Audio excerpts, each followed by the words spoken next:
إن الحمد لله نحمده ونصلي على رسوله الكريم أما بعد أعوذ بالله السميع العليم من الشيطان الرجيم من همزه ونفخه ونفسه بسم الله الرحمن الرحيم كذبت ثمود المرسلين إذ قال لهم أخوهم صالح ألا تتقون إني لكم رسول أمين فاتقوا الله وأطيعون۔ تفسیر القرآن کا سبق آج انشاءاللہ سورۃ الشعراء رکوع نمبر 8 پڑھیں گے۔ اس رکوع میں قوم سمود کا ذکر ہے۔ قوم عاد کے بعد قوم سمود آئی تھی، پچھلے رکوع میں قوم عاد کا ذکر ہے، اس رکوع میں قوم سمود کا ذکر ہے۔ کذبت، پہلے لفظی ترجمہ دیکھتے ہیں پھر انشاءاللہ اس کی تفسیر پڑھیں گے۔ کذبت سمود المرسلین، جھٹلایا سمود نے مرسلین بھیجے جانے والے رسولوں کو۔ اذ قال لهم اخوهم صالح، جب کہا ان سے ان کے بھائی صالح نے، الا تتقون، کیا نہیں تم سب ڈرتے، انی لکم رسول امین، بے شک میں تمہارے لیے ایک رسول ہوں، امین، امانت دار ہوں۔ فاتقوا اللہ، تم سب اللہ سے ڈرو، واطیعون، اور تم سب میری اطاعت کرو۔ وما اسألکم علیہ من اجر، اور نہیں میں سوال کرتا تم سے علیہ اس کام پر، من اجر، کسی اجرت کا، ان اجری الا علی رب العالمین، نہیں ہے میری اجرت الا علی رب العالمین، مگر سب جہانوں والوں کے رب پر۔ اتترکون، کیا تم سب چھوڑ دیے جاؤ گے، فیما، ان چیزوں میں، جو ہا ہونا آمینین، یہاں تم نے اختیار کر رکھی ہیں، آمینین، امن والے، فی جنات، ان باغوں میں، وعیون، اور چشموں میں، وزروع، اور کھیتوں میں، ونخل، اور کھجوروں میں، طلعھا حظیم، کہ جن کے خوشے نرم و نازک ہیں، وتنحتون، اور تم سب تراشتے ہو، من الجبال، پہاڑوں سے، بیوتن، گھر، فارحین، اس میں خوش و خرم رہتے ہو، اتراتے ہو، قابل فخر سمجھتے ہو ان چیزوں کو۔ فاتقوا اللہ، اللہ سے ڈرو، واطیعون، اور تم سب میری اطاعت کرو، ولا تطیعوا، اور تم سب نہ اطاعت کرو، امر المسرفین، حد سے بڑھنے والوں کے حکم کی۔ الذین، وہ جو، یفسدون، فساد کرتے ہیں، فی الارض، زمین میں، ولا یصلحون، اور اصلاح نہیں کرتے۔ قالوا، ان سب نے کہا، انما انت من المسحرین، یقیناً تو سحر زدہ لوگوں میں سے ہے، ما انت، نہیں ہے تو، الا بشر، مگر ایک انسان، مثلنا، ہماری طرح کا، فأتی، پس تو لے آ، بآیتن، کوئی نشانی، ان کنت من الصادقین، اگر تو ہے سچوں میں سے۔ قال، کہا اس نے، ھذہ ناقۃ اللہ، یہ اونٹنی ہے، لہا، اس کے لیے، شربن، پانی پینے کی باری ہے، وَلَکُمْ، اور تمہارے لیے، شربن، ایک پانی پینے کی باری ہے، یومن، ایک دن، معلوم، مقرر، ولا تمسوہا، اور نہ تم سب ہاتھ لگانا اسے، بسوءن، کسی برائی سے، فَيَأْخُذَكُمْ، ورنہ پکڑے گا تمہیں، عذاب یوم عظیم، عذاب ایک بڑے دن کا۔ فَعَقَرُوهَا، تو ان سب نے اس اونٹنی کی کونچیں کاٹ ڈالیں، فَأَصْبَحُوا، تو پھر وہ سب ہو گئے، نادمین، ندامت اختیار کرنے والے، شرمندگی کرنے والے، شرمندہ ہونے والے۔ فَأَخَذَهُمُ الْعَذَابُ، پکڑ لیا ان سب کو عذاب نے۔ إِنَّ فِي ذَلِكَ لَآیَةً، اللہ فرماتے ہیں اس قوم میں بھی بڑی نشانیاں ہیں، اس قوم کے واقعے میں بھی نشانیاں ہیں۔ وَمَا كَانَ أَكْثَرُهُم مُؤْمِنِينَ، لیکن ان کے اکثر ایمان لانے والے ان نشانیوں کو دیکھ کر ماننے والے نہیں ہیں۔ وَإِنَّ رَبَّكَ لَهُوَ الْعَزِيزُ الرَّحِيمُ، اور بے شک آپ کا رب وہی غالب ہے اور بہت رحم کرنے والا ہے۔ رکوع کمپلیٹ ہوا۔ اس رکوع میں قوم سمود کا ذکر ہے۔ قوم سمود کون تھے؟ جن کی طرف صالح علیہ السلام بھیجے گئے، پہلے بھی ہم پڑھ آئے ہیں۔ یہ قوم سمود اصل میں اصحاب الحجر ہیں۔ اصحاب الحجر کے بارے میں ہم نے پڑھا، بلکہ سورۃ الحجر پڑھی ہم نے۔ سورۃ الحجر میں یہ اصحاب الحجر، ان کا علاقہ جو تھا وہ موجودہ جو سعودی عرب ہے اس میں ہے۔ آپ صلی اللہ علیہ وسلم اس علاقے سے گزرے تھے جب آپ صلی اللہ علیہ وسلم تبوک جا رہے تھے۔ تبوک کی طرف جب آپ نے سفر کیا تو درمیان میں اصحاب الحجر کے محلات اور مکانات آئے، اور اصل یہ اصحاب الحجر، قوم سمود اصحاب الحجر ہے، اور ان کو اصحاب الحجر اس لیے کہتے ہیں کہ ان کے علاقے میں جہاں یہ رہتے تھے وہاں پر پہاڑی سلسلے ہیں، پہاڑ ہیں، اور یہ لوگ ان پہاڑوں کو تراش تراش کر مکانات بناتے تھے، گھر بناتے تھے۔ جس طرح پچھلی قوم تھی قوم عاد، وہ بھی اسی طرح پہاڑوں کو تراشتے تھے، گھر بناتے تھے، یہ بھی اسی طرح کرتے تھے، یہ بھی پہاڑوں کو تراش تراش کے گھر بنایا کرتے تھے۔ یہ بھی طاقتور قوم تھی. ان کی طرف اللہ تعالیٰ نے صالح علیہ السلام کو بھیجا. انہوں نے بھی آ کر وہی بات کی جو بات نوح علیہ السلام نے اپنی قوم کو کی تھی، جو بات حضرت ہود علیہ السلام نے اپنی قوم سے کی تھی، وہی بات آ کر حضرت صالح علیہ السلام نے اپنی قوم سے کی کہ الا تتقون، تم ڈرتے نہیں. اور اگلی بات بھی وہی، انی لکم رسول امین، میں تمہارے لیے رسول ہوں، امانت دار ہوں، تمہارے معاملات میں بھی کبھی میں نے خیانت نہیں کی، اور اللہ کا دین تم تک پہنچانے میں بھی میں امین ہوں، اس میں بھی کسی قسم کی کوئی خیانت نہیں کر رہا.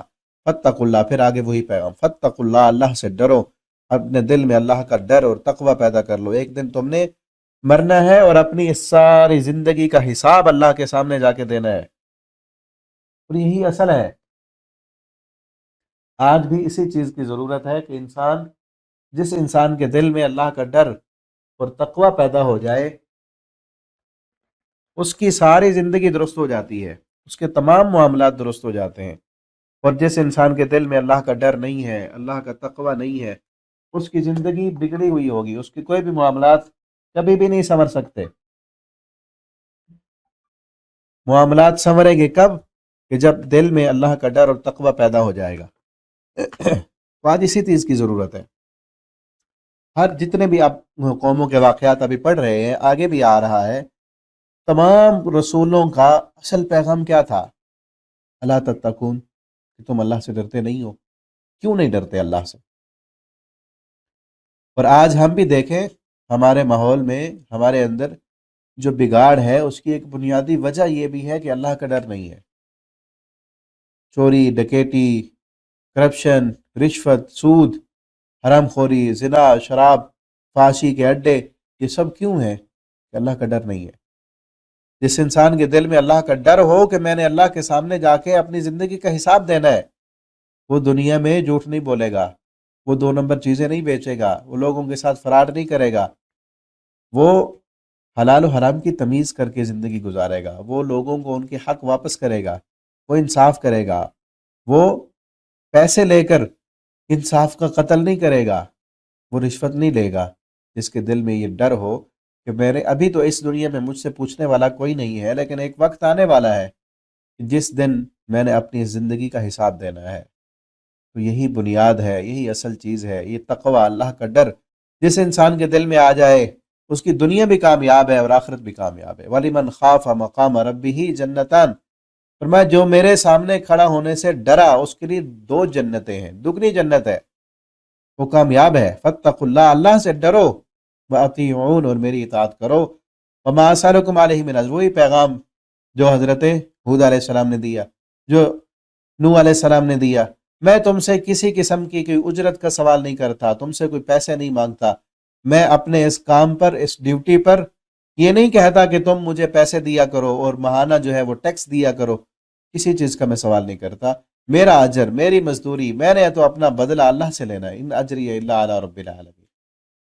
اب آگے فرمایا اتترکون فیما ہاہنا آمینین، تم نے کیا سمجھا ہے کہ جس طرح اب تمہیں امن ہے اور سکون ہے، اطمینان ہے، باغات ہیں، پھل ہیں، بڑے بڑے محل ہیں، اور تمہارا کاروبار اچھا چل رہا ہے، کیا ہمیشہ ایسے ہی رہو گے؟ تم چھوڑ دیے جاؤ گے؟ تم ظلم اور زیادتیاں کرتے رہو، تم ناانصافیاں کرتے رہو، تم اللہ کی بغاوتیں کرتے رہو، شرک پہ اڑے رہو، اور یہ امن اور سکون اور یہ اطمینان یہ بھی ہمیشہ رہے گا؟ یہاں ہم اپنے آپ کو رکھ کر سوچیں ذرا، ہم نے کیا سوچا ہوا ہے؟ کیا ہماری یہ جوانی ہمیشہ رہے گی؟ کیا یہ صحت ہمیشہ رہے گی؟ کیا یہ دولت، یہ کاروبار، یہ کوٹھیاں، یہ بنگلے، یہ کاریں، یہ موٹریں، یہ ٹیکنالوجی، یہ دنیا کی جدید ترین سہولتیں، کیا یہ ہمیشہ رہیں گی؟ کیا ہمارے پاس ان کو استعمال کرنے کی وسعت ہمیشہ رہے گی؟ کیا ہماری آنکھوں کا نور ہمیشہ رہے گا؟ کانوں کی سماعت ہمیشہ رہے گی؟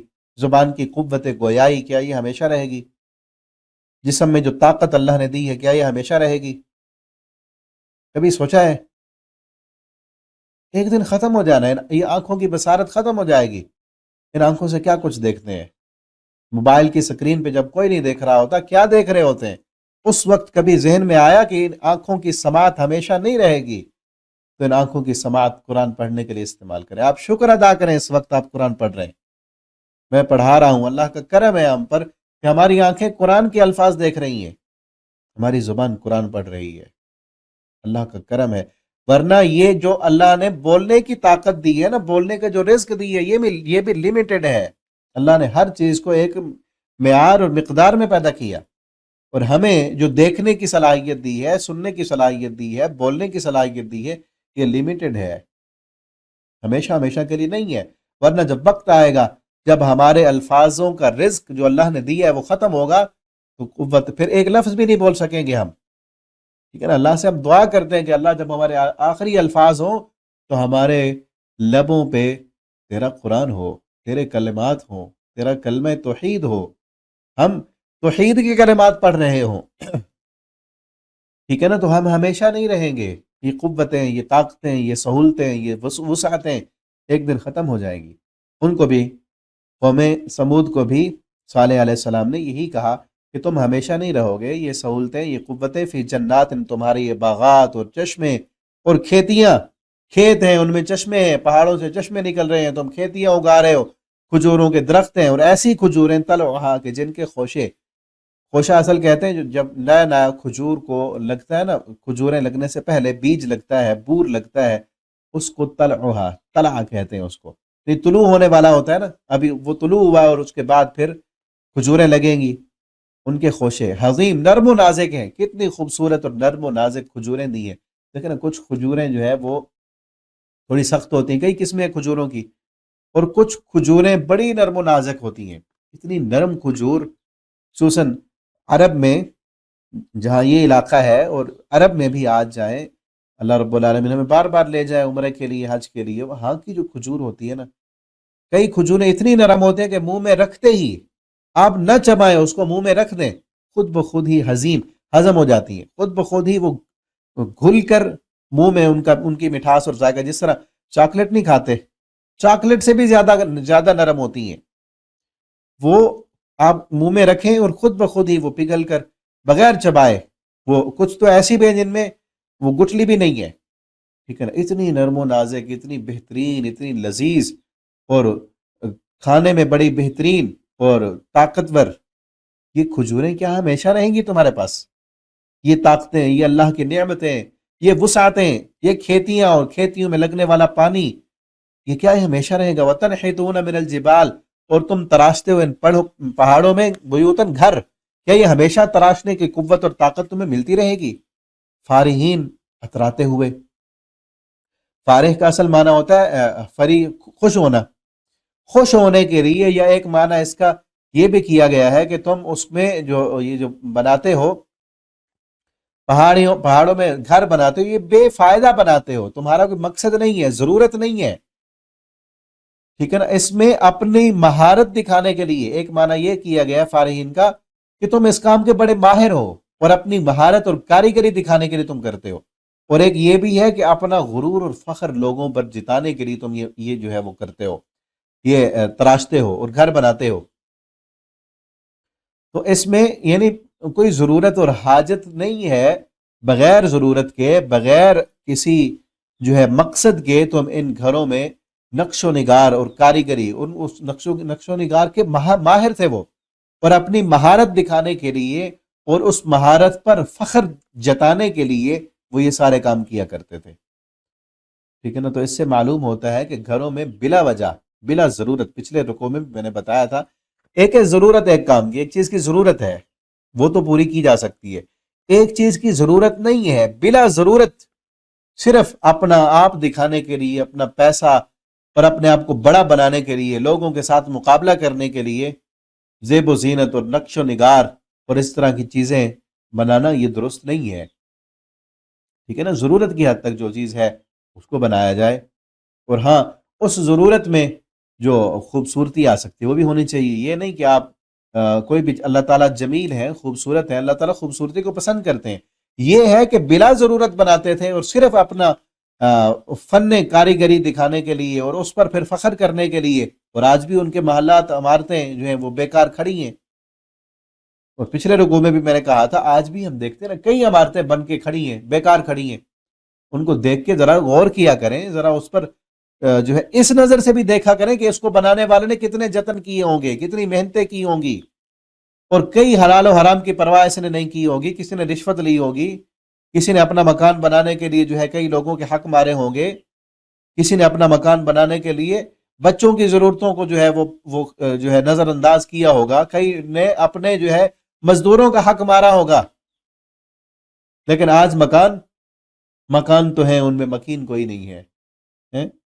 مکان دیکھ دیکھ کے بول بول کے اپنی جو ہے زبان حال سے وہ یہ بتا رہے ہیں کہ دیکھو ہم موجود ہیں، لیکن یہاں ہمارے مکین چلے گئے، ان مکانوں میں کوئی ہمیشہ مکین نہیں رہا، چلے جائیں گے۔ ایک نا بنو عباس کا دور تھا، تاریخ میں آتا ہے، بنو عباس کے دور میں نا ایک درویش جا رہا تھا اور بادشاہ کا محل دیکھا اس نے، بادشاہ کا محل بڑا خوبصورت اور جاہ و جلال، اور بنو عباس کے محلات بڑے مشہور ہیں تاریخ میں، بڑے بڑے محل بھی بنایا کرتے تھے۔ تو محل دیکھا بادشاہ کا، اور اس درویش نے کہہ دیا کہ یہ سرائے کس کا ہے، یہ مسافر خانہ کس کا ہے؟ اس بادشاہ کو بڑا غصہ ہے، یار میرے محل کو یہ مسافر خانہ کہتا ہے۔ غصے سے اس کو بلایا، کون ہوتا ہے تو میرے محل کو مسافر خانہ کہنے والا؟ کرائے کا مکان تھوڑی ہے یہ مسافر خانہ تو نہیں، تو میرا محل ہے۔ اس نے کہا بادشاہ سلامت جان کی امان پاؤں تو بتاؤں کیوں میں نے اس کو مسافر خانہ کہا ہے؟ اس نے کہا بتاؤ کیوں؟ کہتا ہے کیا یہ گھر تو نے بنایا تھا؟ جب سے یہ بنا ہے تو ہی رہ رہا ہے؟ اس نے کہا نہیں، میرے دادا نے بنایا تھا۔ کہا تیرا دادا ہمیشہ رہا؟ نہیں، وہ فوت ہو گیا تو پھر میرے باپ کے پاس آیا۔ کہا تیرا باپ ہمیشہ رہا یہاں؟ کہا نہیں، وہ فوت ہو گیا، اب میرے پاس ہے۔ کہا کیا تو ہمیشہ رہے گا؟ کہا میرے مر جانے کے بعد میرے بچے رہیں گے۔ اس نے کہا 3 نسلیں گزر چکی ہیں، ابھی اگلے کا انتظار ہے، تو اس کو مسافر خانہ نہ کہوں تو پھر کیا کہوں؟ مکان تو وہی ہے، مکین بدل رہے ہیں، مکین بدلی تو مسافر خانہ ہے، یہ دنیا پوری کی پوری مسافر خانہ ہے، آ رہے ہیں، کوئی آ رہا ہے، کوئی جا رہا ہے، ہمیشہ تو کوئی نہیں رہا نا یہاں، کسی نے ہمیشہ نہیں رہنا، ہم نے بھی ہمیشہ نہیں رہنا، ٹھیک ہے نا؟ اور اصل دیکھتے بھی ہیں، مکان بناتا کوئی ہے، رہتا کوئی ہے، بنا کوئی رہا ہے، رہ کوئی رہا ہے۔ اور اس میں پھر ہمیں خیال رکھنا چاہیے نا کہ اس میں ہم اللہ کی نافرمانی نہ کریں، اللہ کی بغاوتیں نہ کریں، مکان کو بناتے ہوئے کہیں حرام نہ لگا بیٹھیں، کہیں اللہ کی نافرمانیاں نہ کر بیٹھیں، ورنہ ہمیشہ ہم نے تو نہیں رہنا۔ وَزُرُوعٍ کھیت بھی ہیں، کھجور بھی ہیں، ان کے خوشے بڑے نرم و نازک ہیں، وَتَنْحِتُونَ مِنَ الْجِبَالِ بُيُوتًا اور تم تراشتے ہو پہاڑوں کو، گھر بناتے ہو، فارحین اترانے کے لیے، زیب و زبائش کرنے کے لیے، اپنا فخر جتانے کے لیے، فَاتَّقُوا اللَّهَ پھر وہی بات، اللہ سے ڈر جاؤ، اللہ کا ڈر اپنے دلوں میں پیدا کرو، وَأَطِيعُونَ اور تم سب میری اطاعت کرو، وَلَا تُطِيعُوا أَمْرَ الْمُسْرِفِينَ اور نہ تم اطاعت کرو حد سے بڑھنے والوں کی۔ مسرف اصل کہتے ہیں اسراف، فضول خرچی کرنے والے، فضول خرچی جو کرتے ہیں حد سے بڑھ جاتے ہیں نا۔ اور الذین وہی فضول خرچی کرنے والے جو فساد کرتے ہیں زمین میں، ولا یصلحون اصلاح نہیں کرتے۔ اصل میں فضول خرچی فساد کا ہی سبب بنتی ہے، فضول خرچی کرنا کبھی اصلاح کا ذریعہ نہیں بن سکتا۔ اب دیکھیں نا، یہ بھی پیچھے جو مکانات اور محلات میں بلا وجہ ڈیکوریشن اور زیب و زبائش کرتے تھے فخر جتانے کے لیے، ضرورت تو نہیں تھی اس کی، اب یہ تو کر رہے ہیں۔ اب جن کے پاس پیسہ نہیں ہے وہ اتنی فضول خرچی نہیں کر سکتے، تو ان کے لیے کیا ہوگا؟ ہم اپنے معاشرے میں بھی دیکھ لیں کہ جو لوگ اپنی شادیوں پہ بے پناہ پیسہ جو ہے وہ خرچ کر لیتے ہیں اور ضائع جاتا ہے وہ پیسہ، قسم و قسم کے کھانے اور ڈشیں بنا لی، آدھی سے زیادہ ضائع ہو گئی، اور پیسے کو اڑا رہے ہیں کنجروں پہ، گانے والی عورتوں پہ، اور اللہ کی نافرمانی اور بغاوت والے کاموں پہ۔ اسراف ہے نا، فضول خرچی ہے۔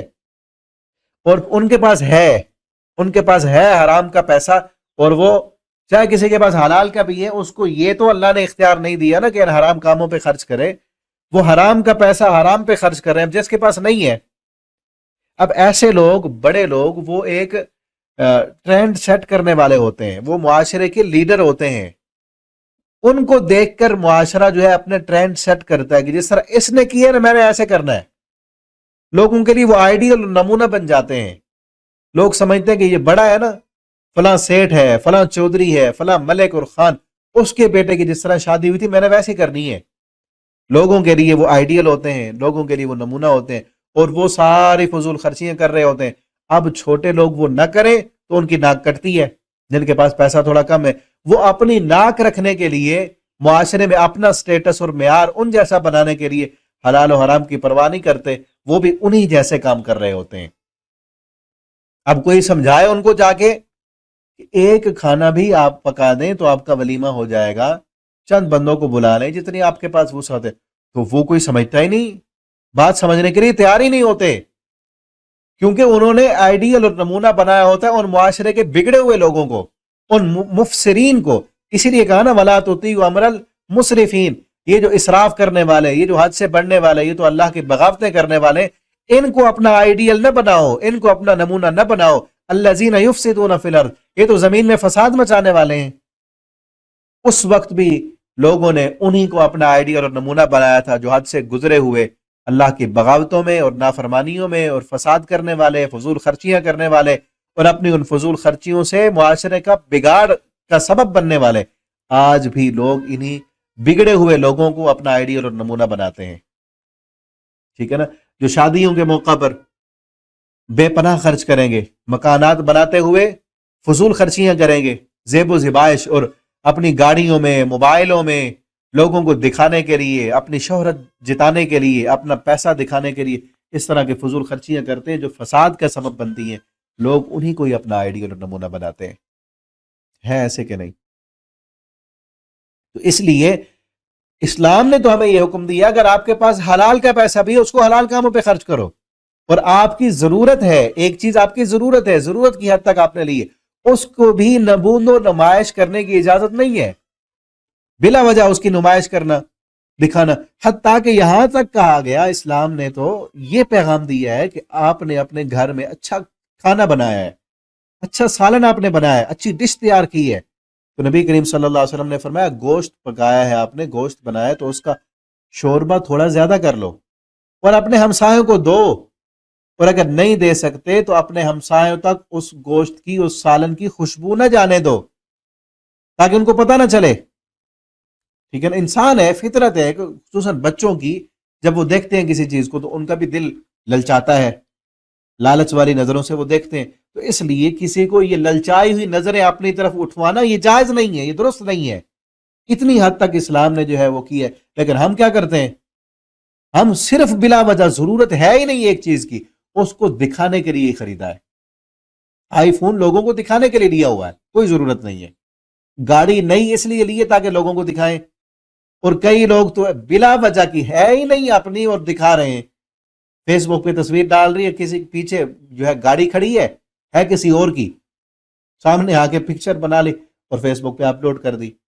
موبائل کسی اور کا لے کے پکچر بنا کے دکھا رہا ہے کہ یہ میرا ہے، پاپا نے نیو لے کے دیا ہے. یہ کس جھوٹ؟ اور یہ کیوں بنا ہے؟ یہ لوگوں میں یہ عادتیں کیوں آئی ہیں؟ ان لوگوں کی دیکھا دیکھی میں جو مسرف ہیں، جو اسراف کرنے والے، جن کو اللہ نے دیا ہے لیکن وہ اپنا پیسہ جائز کاموں پہ خرچ نہیں کر رہے، بلکہ بلا وجہ نمود و نمائش میں، ریاکاری میں، دکھلاوے میں، فضول خرچیوں میں اپنے پیسے کو کھپا رہے ہیں. تو اللہ نے حساب لینا ہے. جس رب نے یہ پیسہ دیا ہے، چاہے حلال کا ہے، حلال، یہ بھی حساب ہوگا کہ پیسہ کمایا کہاں سے تھا، اور یہ بھی پھر حساب ہوگا کہ اس کمائے ہوئے پیسے کو خرچ کہاں کیا تھا. ٹھیک ہے نا؟ تو مسرف جو ہوتا ہے، اسراف کرنے والا، کبھی وہ اصلاح کا سبب نہیں بن سکتا، وہ معاشرے کے بگاڑ کا ہی سبب بنتا ہے. اس کی فضول خرچیاں لوگوں کو فساد کی طرف لے کے جاتی ہیں. اور مسرف پیچھے ہم پڑھ آئے ہیں، اسراف کرنے والا، ان المبذرین کانوا اخوان الشیاطین، فضول خرچی کرنے والے شیطان کے بھائی ہوتے ہیں. ولا یصلحون، کبھی یہ اصلاح نہیں کرتے. قالوا انما انت من المسحرین، آگے سے جواب کیا دیتے ہیں؟ ہم تو سمجھتے ہیں کہ آپ پر جادو ہو گیا ہے، آپ تو ایسی باتیں کرتے ہیں، ہم دنیا کے کام چھوڑ دیں، اپنے پیسہ ہمارا جہاں مرضی خرچ کریں، جیسے مرضی مکان بنائیں، جہاں پہ مرضی پیسہ لگائیں، تمہیں کیا ہو گیا؟ آج بھی کوئی سمجھانے لگ جائے نا ایسے تو اس کو کہتے ہیں دیکھو یہ تو پرانے لوگوں کی باتیں کر رہا ہے، یہ کس طرح کی باتیں کر رہا ہے، اب تو کلچر نیا، ہم نے تو آگے بڑھنا ہے، اس کو کیا پتا ہے؟ اب تو یہ ہمیں دقیانوسی کی باتیں بتاتا ہے، پرانے لوگوں زمانے والی باتیں یہ بتا رہا ہے، اور ہمیں تو لگتا ہے اس کا دماغ خراب ہے. ایسے ہی کہتے ہیں نا، اس کو بھی یہ کہنے لگے، پیغمبر کو یہ جواب دیا، مانتا نہیں سمجھتے ہم تو ہماری طرح کا ایک انسان ہے، تو نشانی لے کے آ، اگر تو ہے سچا رسول تو ایک نشانی لے کے آ۔ اور یہ صالح علیہ السلام ان کو خطیب الانبیاء کا لقب دیا گیا، خطاب کر رہے تھے، قوم کو بتا رہے تھے، اور انہوں نے کہا کہ نشانی لے کے آ۔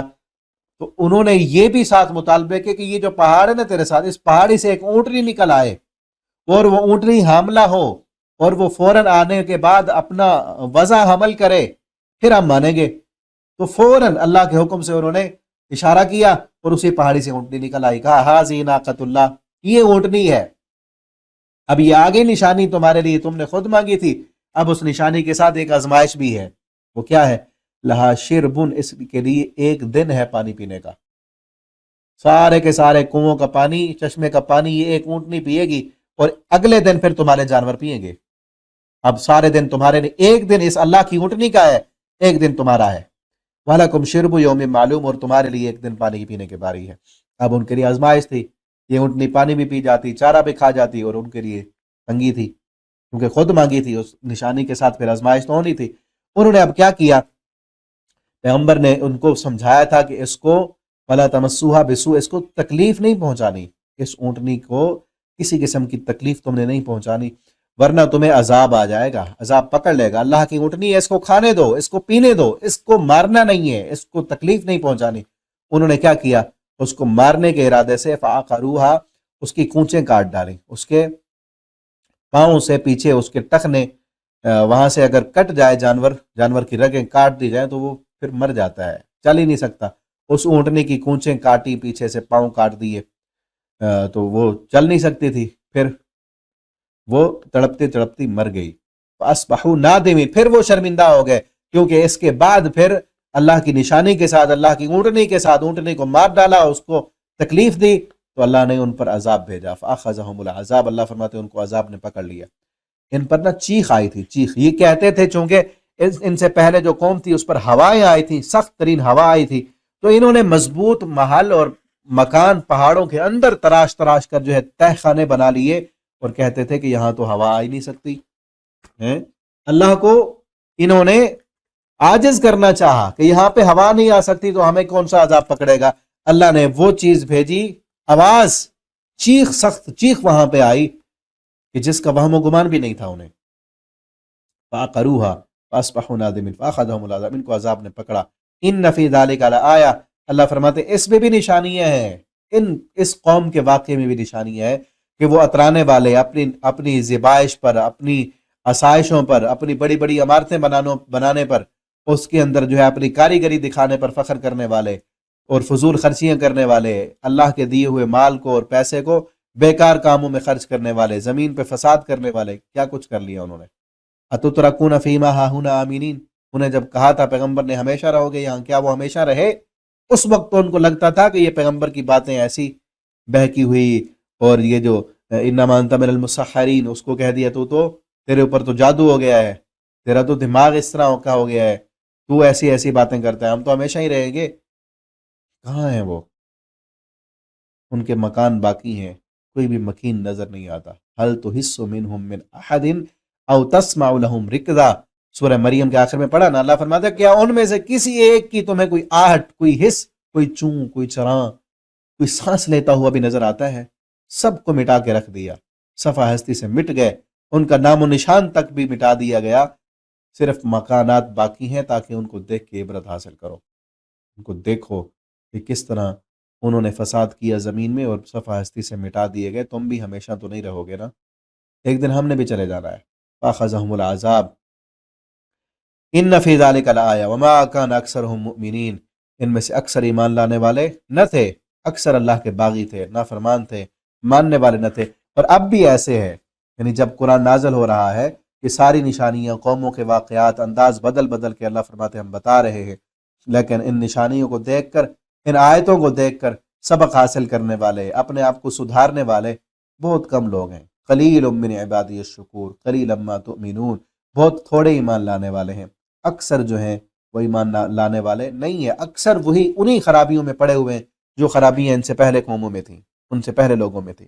وَإِنَّ رَبَّكَ، اور بے شک آپ کا رب، لَهُوَ الْعَزِيزُ، وہ غالب ہے، وہ جس نے ان قوموں کو پکڑا وہ اس قوم کو پکڑنے پر بھی قادر ہے، جس نے ان قوموں کو صفحہ ہستی سے مٹا دیا وہ ان کو بھی صفحہ ہستی سے مٹانے پر قادر ہے، وہ جب چاہے جہاں چاہے جس کو چاہے پکڑ لے، وہ غالب ہے، لیکن اس غلبے کے ساتھ ساتھ بہت زیادہ رحم کرنے والا بھی ہے، اور اسی کی رحمت ہے یہ ساری کائنات باوجود اس بات کے کہ لوگ گناہ کرتے ہیں فوراً اللہ کی پکڑ نہیں آتی، کیونکہ اللہ کی رحمت ہے، اللہ رحیم ہے، اللہ رحمان ہے۔ وَإِنَّ رَبَّكَ لَهُوَ الْعَزِيزُ الرَّحِيمُ۔ یہاں تک رکوع ہمارا مکمل ہوا، آگے انشاءاللہ ہم اگلے سبق میں پڑھیں گے۔ اللہ تعالی ہمیں قرآن پڑھنے، سمجھنے، اس کے مطابق اپنا عقیدہ عمل بنانے کی توفیق دیں۔ بارک اللہ لی ولکم فی القرآن العظیم ونفعنی وإیاکم فی الآیات والذکر الحکیم۔ والسلام علیکم ورحمۃ اللہ وبرکاتہ۔